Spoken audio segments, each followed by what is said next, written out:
Police in Minnesota are suing the NFL for not being able to carry their weapons into stadiums while off duty. By prohibiting licensed police officers from maintaining possession of their service weapon, the National Football League not only violates the law, but places the public and law enforcement at unnecessary risk while impairing the legal status of police officers, the very people willing to put their lives on the line to protect the public every day, said a representative for the Minnesota Police and Peace Officers Association. Add to that, the Minnesota Vikings will be playing at the University of Minnesota until the new Viking Stadium is built. And as one might expect, the university stadium isn't keen on bringing weapons inside.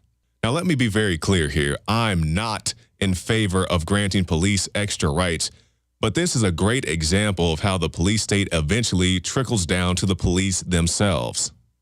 And when we talk about the NFL, this is the same NFL who had snipers at Super Bowl 48 in the stadium, and also the same NFL who banned an ad for Daniel Defense because it depicted, quote, firearms, ammunition, or other weapons. Meanwhile, Super Bowl halftime commercials are still filled with excessive gunplay and disregard for collateral damage. One of the major sponsors at the big game this year was Pepsi, who underwrites events pushing gun control.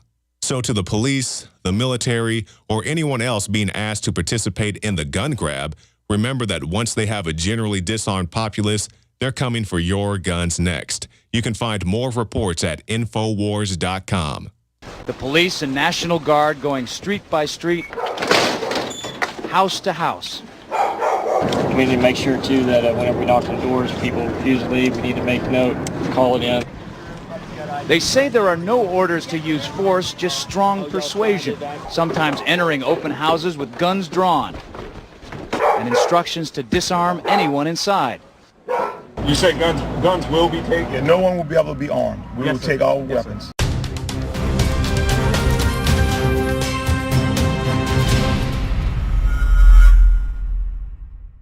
The globalists have controlled the mainstream media for a long time, but now they're expanding, making the weaponization even more vicious and deceptive. All the major networks are state-run. We are partnering this year with the NFL. The NFL has become a political weapon against the Second Amendment and pushes Obamacare. MSNBC tells us that our children belong to the state. We have to break through our kind of private idea that kids belong to their parents or kids belong to their families and recognize that kids belong to whole communities. The brainwashing media machine has been turned up on high, and it's time for humanity to double down on the true people's media and strike back against the tyrants that are destroying our civilization with their lies and fraud. We are the resistance. You are the resistance. You are the info war. It is more important than ever to realize that we are not the alternative media. We are the true media. The establishment dinosaur press is dying. We are in an information war, and we are losing that war. Join us at InfoWarsNews.com and PrisonPlanet.tv. Members can share their memberships with up to 11 people. By subscribing, you will literally be buying war bonds in the info war to expand our operation in the face of the tyrants. Join us at PrisonPlanet.tv.